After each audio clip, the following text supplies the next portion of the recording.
오늘 예배에 함께 참여하게 된 여러분을 만나서 진심으로 감사를 드리고 또 고맙습니다. 우리 함께 기도함으로 예배를 시작하도록 하겠습니다. 전능하신 우리 하나님 아버지, 주님의 은혜 가운데 한 주간도 우리를 보살펴 주시고 또 예배 자리에 우리를 이끌어 주신 우리 하나님께 감사를 드립니다. 말씀으로 우리의 삶에 능력 있게 하시고 하나님 말씀으로 생명을 살리는 거룩한 믿음이 우리에게 새로워져서 세상을 이김으로 살아갈 수 있도록 우리 하나님께서 우리를 도와여 주시옵시고, 또한 지난주에도 귀한 예물을 하나님께 드리고 헌금한 손길을 들마다 하나님 기억해 주시며 저들의 삶 속에서 하나님 불꽃 같은 눈으로 굽어 살피시고 돌보시고 도우시고 함께 하시는 은혜가 있게 하여 주옵소서. 오늘 말씀을 통해서 우리의 삶에 새로운 능력이 되도록 도우신 우리 주님께 감사드리며 모든 예배 시종을 주님 주관에 주시옵소서. 살아계신 예수님의 이름으로 기도하옵나이다. 아멘. 오늘 우리는 사랑하는 성도들과 여러분들을 왜 세상 속으로 부르셨을까 하는 그 의문점을 풀어주는 말씀으로 오늘 베드로전서 3장 8절 말씀부터 12절 말씀까지 우리 함께 말씀을 우리에게 주실 줄로 믿습니다. 해병대 정문 앞에 가보면 이런 글귀가 쓰여 있습니다. 누구나 해병이 될 수 있다면 나는 결코 해병대를 선택하지 않았을 것이다 라고 써 있습니다. 그 의미가 무엇일까요? 오늘 우리는 이 성도를 세속적인 국가의 권력에 대하여 또 주인과 종에 관하여 그리고 믿지 않는 배우자와 함께 사는 경우에 대해서 말씀해 주셨습니다. 본문은 구약의 말씀을 인용하여 더 강조된 말씀을 갖고 우리에게 접근하고 있습니다. 교회와 성도가 영광스러운 부르심을 받았지만 우리는 세상 속을 지나가도록 부르심을 받았다는 것입니다.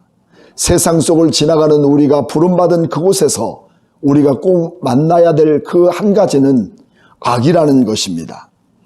이 악은 우연도 아니라 우리가 피할 수 있는 것이 아니라 그 일을 만나도록 하나님께서 우리에게 부르셨다는 사실입니다. 이 땅에 잠시 머무는 외국인 같고 여행자 같은 우리이지만 우리가 이 땅에서 무엇을 하라고 우리를 부르셨을까요? 하는 주된 목적을 담고 있습니다. 오늘 여러분을 이곳에 왜 부르셨다고 생각하셨을까요? 우리를 그리스도인으로 부르셨던 그 이유는 그곳에서 우리에게 무엇을 해야 하는가를 말씀해주고 있는 것입니다. 오늘 본문 속에 담겨있는 3장 8절과 9절 말씀을 함께 읽어보도록 하겠습니다. 마지막으로 말하노니 너희가 다 마음을 같이하여 동정하며 형제를 사랑하며 불쌍히 여기며 겸손하며 악을 악으로 욕을 욕으로 갚지 말고 도리어 복을 빌라. 이를 위하여 너희가 부르심을 받았으니 이는 복을 이어받게 하려 하심이라 라고 기록되어 있습니다. 예수를 믿으면 복을 받는다는 통상적인 주장은 보이는 복 그 자체가 아닙니다. 썩지 않고 더럽히지 않고 허무하지 않은 영원한 생명이 담겨있는 주님이 우리에게 주시는 은혜 그 자체를 우리에게 말하는 복이라고 말합니다. 오히려 우리는 악을 만나도 악을 악으로 갚지 않고 도리어 복을 빌어주고 선행으로 고난을 참으며 나가야 하는 사람으로 부름받았다는 그런 말씀입니다. 이렇게 우리를 부르신 바보 같은 목적 그 자체가 무엇일까요? 세상은 모두가 다 이기려고 하는 그곳에서 그리스도의 복음은 다름을 증거해주고 있는 그런 내용이기 때문에 다르다는 하나님의 성도의 삶을 우리에게 보여주기 위해서 우리를 부르셨다는 그런 사실입니다. 그들과 모두 같다면 복음이 구별돼야 할 이유가 없는 것 아니겠습니까? 교회와 성도가 부르심을 받은 목적은 한뜻 이 한 뜻이 될 것을 말씀해 주고 있습니다. 내가 기도에 열심히 했더니, 내가 예배를 잘 드렸더니 복을 받았다는 그런 성취욕의 신앙 그 자체가 아니라 남편도 아내도 주인도 종도 그리고 세상의 권력자도 하나님을 두려워하면서 부르신 거룩한 목적을 따라서 그리스도를 본받아 우리를 구원해 주신 하나님의 영광을 나타내는 생활을 우리의 삶 속에서 해야 한다는 사실이 아니겠습니까? 이렇게 할 때 소외된 형제와 또 서로 긍휼을 여기고 서로 위로하며 공감하며 짐을 나누어 지는 형제의 그런 사랑이 함께 무르익어가는 그런 삶이 우리의 생활 속에서 나타나게 되는 것입니다. 하지만 이것을 분리시키고 이것을 나뉘고 이것을 이간질시켜서 이렇게 서로의 마음을 아프게 하고 이렇게 나뉜 삶을 살아간다는 것은 최고의 사탄의 전략이라고 그렇게 보면 되겠습니다. 어려움을 함께 나눌지 모르는 사람은 형제가 아닐 뿐만 아니라 여러분 반드시 그리스도인도 아니라는 사실입니다. 그만큼 우리는 형제를 사랑하는 마음이 오늘 우리가 세상 한복판에 살아가면서 하나님께서 우리를 부르신 그 분명한 목적 안에 세상이 어떤 어려움과 시련과 악한 일을 만날지라도 그것들과 함께하는 우리의 삶이 아니라 우리는 하나님의 사람으로 분명히 다름을 보여줄 수 있는 그런 모습들이 우리에게 주어지도록 하나님은 우리를 부르셨다는 사실이죠. 하나님은 하나님의 뜨거운 긍휼로 하늘의 영광스러운 자리를 포기하고 나를 구원하기 위해서 이 땅에 오셨는데 우리는 그것을 배우지 못하고 십자가 위에서 내 영광을 부르짖는다면 여러분 그는 그리스도인이라고 우리는 증명할 수 있을까요? 겸손하게 남을 섬기는 자세는 우리의 모든 신앙생활 안에서 긍휼의 열매를 맺어가는 아름다운 성도의 열매의 모습입니다. 하나님이 왜 여러분과 나를 이 땅에 부르셨을까요?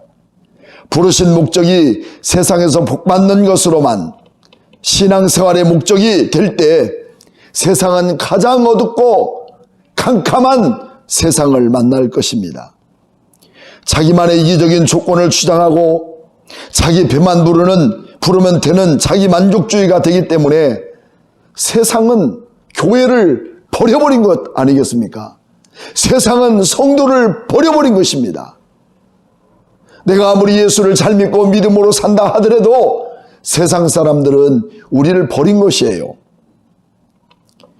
우리가 그리스도이면서 지금까지 아니 오늘까지 남을 섬기는 마음이 없었다면 내가 십자가의 은혜를 받은 사람인가 다시 한번 우리에게 점검을 받아야 할 필요성이 있는 것이죠. 9절 말씀을 다시 한번 강조하고 있습니다. 악을 악으로 욕을 욕으로 갚지 말고 도리어 축복해 주라고 하고 있습니다. 이것은 이 세상에서 받을 복보다 훨씬 더 영광스럽고 영원한 복이 오늘 여러분을 부르신 하나님의 사람들에게 주어지기 위해서 기다리고 있다는 사실 아니겠습니까? 복과 거룩은 분리될 수 있는 것 아닙니다.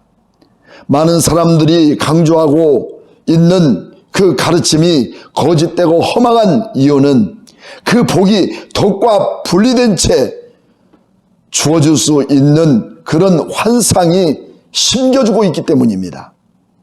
구약에서 거룩과 생명은 언제나 뗄래야 뗄 수 없는 짝을 이루고 만들어져 있었습니다.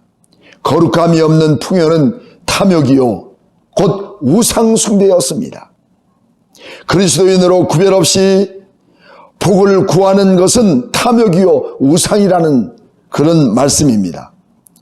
교회가 복을 가르치면서 정작 예수님께서 가르쳐주신 산상보훈에 대하여 또한 팔복에 대해서 우리가 외면했다면 우리는 하늘의 그 복을 또한 이 세상의 복을, 그리고 하늘의 복과 세상의 복을 구별하고 있다는 사실을 우리에게 보여주고 있는 것입니다. 우리가 진정으로 이 땅에서 복이라고 하는 개념을 우리가 얘기한다면, 우리 주님께서 우리에게 가르쳐준 그 진정한 복이 무엇인가도 함께 배워가며 그 복을 우리는 심는 사람의 그런 모습이 함께 주어져야 되겠습니다. 베드로는 시편 34편을 인용해서 성도들이 세상에서 거룩한 길을 가야 하는 이유는 복받기 위함이라는 것을 다시 한번 확인해 주고 있습니다. 베드로전서 3장 10절과 12절 말씀을 우리가 함께 눈여겨보며 한번 읽어보도록 하겠습니다. 그러므로 생명을 사랑하고 좋은 날 보기를 원하는 자는 혀를 금하여 악한 말을 그치며 그 입술로 거짓을 말하지 말고 악에서 떠나 선을 행하고 화평을 구하며 그것을 따르라. 주의 눈은 의인을 향하시고 그의 귀는 의인의 간구에 기울이시되 주의 얼굴을 악행하는 자들을 대하시느니라 하였느니라.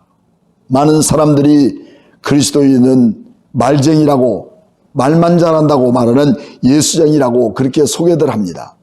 그렇습니까? 사람들이 기적은 상식이요 믿음은 기적이라고 말합니다. 믿는 대로 다 이루어진다고 하는 사고방식 그 자체는 여러분, 우리는 잘못된 바알 신앙이 아니겠습니까? 믿는 것이 풍요가 아니라 믿음은 언제나 하나님의 거룩과 함께 쌓여진 보자기 안에서 우리에게 보여주고 있는 하나님의 축복이라는 사실입니다. 그곳에 우리는 생명이 있고, 그래서 생명에는 반드시 거룩한 그 자체가 함께 움직여지고 있다는 사실입니다. 거룩도 비어버린 그곳에 우리에게 믿음으로 기적을 이루고 믿음으로 복을 얻는다고 하는 잘못된 생각은, 여러분, 이것보다 더 기독교 안에서 더 큰 우상이 또 어디 있겠습니까? 부모가 자녀를 양육할 때 다른 것들은 다 용서하지만 부정된 우리의 삶, 그리고 거짓과 비도덕적인 부분에 대해서는 우리는 호도하게 매를 대면서까지도 그들을 바르게 양육하고 싶은 그 이유가 바로 거기 있는 겁니다. 우리의 만족만을 추구하고 우리의 요구를 성취하는 데 목적을 두고 있지 않고, 반드시 거기에 목적이 있다면 그 뒤에는 도덕적인 면과 거룩한 하나님의 의에 따른 모든 것들이 함께 묶여져야 된다는 사실을 우리는 지금 교회 안에서 배워가고 여러분들도 스스로 그렇게 인식해 갈 수 있다는 사실이게 되겠습니다. 거짓말을 밥 먹듯이 하는 사람은 나의 이익을 위해서 위선을 조작하는 행위는 주님의 축복과 거리가 먼 것입니다. 그것이 옥 세상이 말하는 복이 온다 해도 복으로 하나님의 영광을 돌릴 수 있는 그 자체가 아니라는 사실입니다. 하나님은 의와 진리 안에 존재하십니다. 하나님은 거룩과 하나님의 축복 안에 살아가는 성도들에게 복을 빌어주기를 원하십니다. 그 복이 이 땅에서 내가 얻어지고 만족하고, 그리고 내 안에 가득 채워진 욕망 속에 욕심으로 채워진 그 양식이 아니라 영원한 하나님 나라의 산 소망이 우리에게 부어줄 것이라는 사실을 우리에게 보여주고 있는 참된 축복이 우리에게 있기 때문에 이 세상의 불의한 것들에 대한 만족과 잘못되고 더러워진 조작된 것들로 인해서 내 만족을 추구하고 싶어하는 그 자체를 우리가 요구하고 있다면 우리는 참된 그리스도인이라고 우리는 말할 수 있을까요?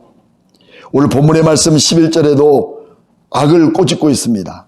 악은 언제나 어둠 속에서 자랍니다. 그래서 악을 몰아내려면 선한 양심으로 거짓된 것을 몰아내야 합니다. 우리 안에 선한 양심, 우리 주님의 진리와 거룩함으로 우리가 굳게 세워질 때 세상에는 악을 몰아낼 수가 있습니다. 그렇지만 여러분과 우리 안에 높은 이상과 꿈, 우리의 만족과 성취를 추구하기 위해서 그 바탕 속에 거룩한 것들이, 선한 것들이 이미 썩어져 버렸다면 그 자체가 악이 아니겠습니까? 여러분, 이런 악한 것들이 우리에게서 밀려 닥쳐오고 있는, 교회까지 세상의 더러운 것들이 함께 침투해지고 있는 이 모든 세상 가운데서 하나님의 말씀을 통해서 우리가 새로운 거룩한 의가, 새로운 믿음의 역사들이 하나님의 교회 안에서 새로워져야 될 줄로 믿습니다. 오늘 시편 34편 이 12절의 말씀부터 이렇게 인용된 이 말씀을 베드로가 갖다 사용했던 내용들을 우리가 보게 되죠. 생명을 사랑하고 연수를 사랑하여 복받기를 원하는 사람이 누구뇨? 내 혀를 악에서 금하며 내 입술을 거짓말에서 금할지어다.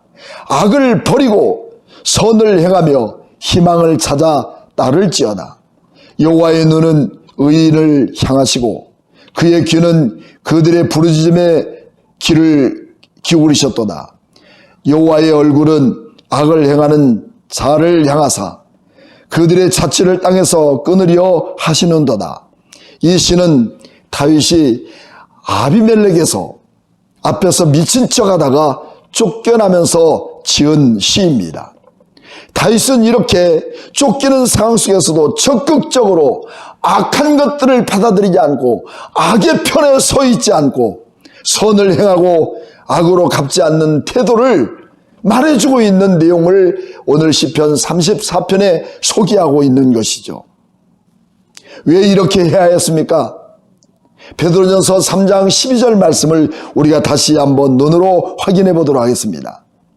주의 눈은 악의를 향하시고 그의 귀는 의인의 간구에 기울이시되 주의 얼굴은 악행하는 자들을 대하시느니라 하였느니라.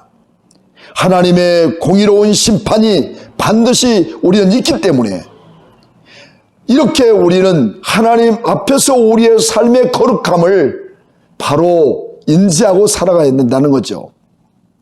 이단들은 이런 심판도 이런 고난도 외면합니다.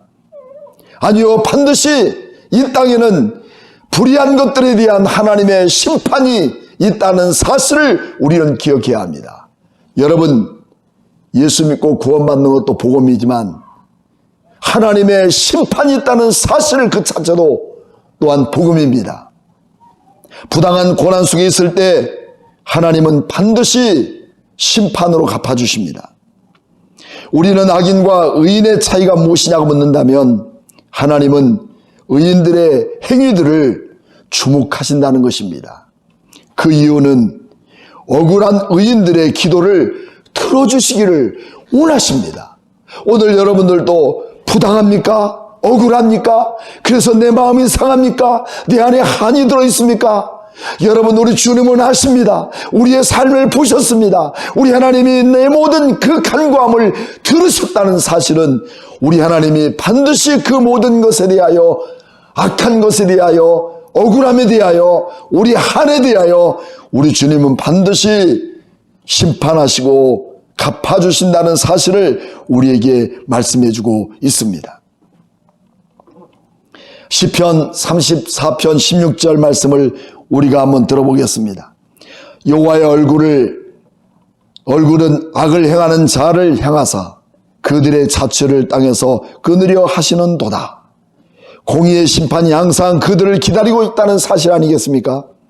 하지만 의인들의 부르짖는 경우에 그들을 모든 환난에서 건져주시고 일으켜 세우신다는 말씀이 시편 34편 17절 말씀에 담고 있습니다. 의인의 부르짖음에 여호와께서 들으시고 그들의 모든 환난에서 어떻게 했습니까? 건지셨다고 말씀합니다. 18절 말씀에 여호와의 말씀이 상한 자를 가까이 하시고 충심으로 통회하는 자들을 구원하시도다. 의인은 고난이 많으나 여호와께서 그의 모든 고난에서 건지셨도다. 말씀하지 않습니까? 이 놀라운 말씀은 다음 구절에서도 우리 함께 찾아볼 수가 있습니다. 20절 말씀 한번 봅시다. 그들의 모든 뼈를 보호하시며 그 중에서 하나도 꺾지 아니하셨도다. 악이 악인을 죽일 것이라 의인을 미워하는 자는 벌을 받으리로다. 여호와께서 그의 종들의 영혼을 속량하시나니 그에게 피하는 자는 다 벌을 받지 아니하리로다.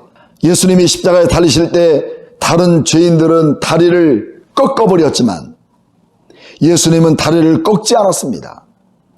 그리스도의 죽으심으로, 부당한 죽음으로 의인의 삶에 있을 때 모든 사람들 앞에 볼 때 우리 주님은 십자가에 죽으신 그 자체가 실패인 것처럼 보였습니다. 그러나 그것은 실패가 아니라 부활의 영광을 모든 만민에게 나타나게 하셨고, 모든 사람은 다리를 꺾었지만 우리 주님은 다리를 꺾지도 않으셨다는 이 모든 것은 하나님의 심판의 결정판이라는 사실을 우리에게 말해주고 있죠.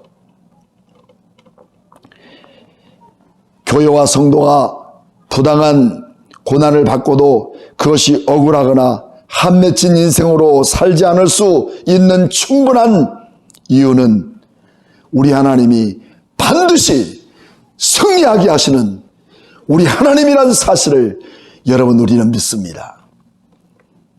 하나님은 종말에 반드시 의인과 악인을 구별하신다는 사실을 우리는 잊어서도 안 됩니다. 그러므로 교회와 성도는 부당한 고난 앞에서도 두려워하지 않고 주님이 부르시는 길에서 흔들리지 말고 굳게 서야 합니다. 내가 누릴 부귀영화가 아니라 주님이 부르신 그곳에서 낮은 자로 사는 것이 내 뜻을 주장하기 위하여 내세운 영광스러운 그 자리와도 비교할 수 없는 하나님의 영광스러운 축복이 여러분 우리를 위해서 영원하게 준비되었다는 이 놀라운 사실 그 자체를 우리 함께 기억하고 이 땅에서 부당한 모든 것에 합리적인 내 조건을 내걸지 않고 그 속에서 참된 그리스도인의 아름다운 모습으로 꿋꿋이 주님의 십자가를 바라보며 내가 서 있는 그 자리에서 예수 그리스도를 증거하고 나타내는 우리 모든 성도들 되기를 주님의 이름으로 축복합니다. 우리 기도하고 축도로 예배를 마치겠습니다. 전능하신 하나님 아버지, 세상은 이기고 이기려고 합니다. 악하고 너무 무매합니다. 아버지 하나님, 이런 모든 환난 속 그리고 같은 이런 세상 속에서도 우리는 그들과 맞대응하지 않고 그들과 같은 것 자체가 아니라 그들과 다름은 그 모든 악한 곳에서 믿음으로 승리하며 주님의 거룩과 의를 세워나가며 참된 복음을 가진 자로서의 아름다운 자유함이 오늘 우리 안에 가득 차고 넘쳐져서 저들의 부끄러움을 우리가 볼 수 있도록 우리 하나님 은혜를 베풀어 주시고 부당한 그 모든 자리에서 반드시 우리 주님은 심판하시고 주님의 의를 이루어가는 하나님의 자녀들을 보상해주는 그 축복의 삶이 우리에게 있다는 사실을 기억하며 믿음으로 굳게 저들과 함께 세상 속에 부르신 분명한 목적이 나를 통해서 무엇인가를 깨달아갈 수 있는 우리 모든 성도들이 되도록 하나님 축복해 주시옵소서. 지금은 교회의 머리가 되신 예수 그리스도의 무한하신 은혜와 하나님 아버지의 만거하신 사랑과 성령님의 감동하심이 한 주간도 부당한 세상에 보냄받은 하나님의 귀한 자녀들이 세상의 한복판을 걸어갈 때 악한 것들에 대하여 대항하지 말고 그들 안에 참된 거룩과 의를 세워나가는 생명력 있는 귀한 성도들 되기를 원하는 모든 성도 위에 지금부터 영원토록 함께 계실지어다. 아멘.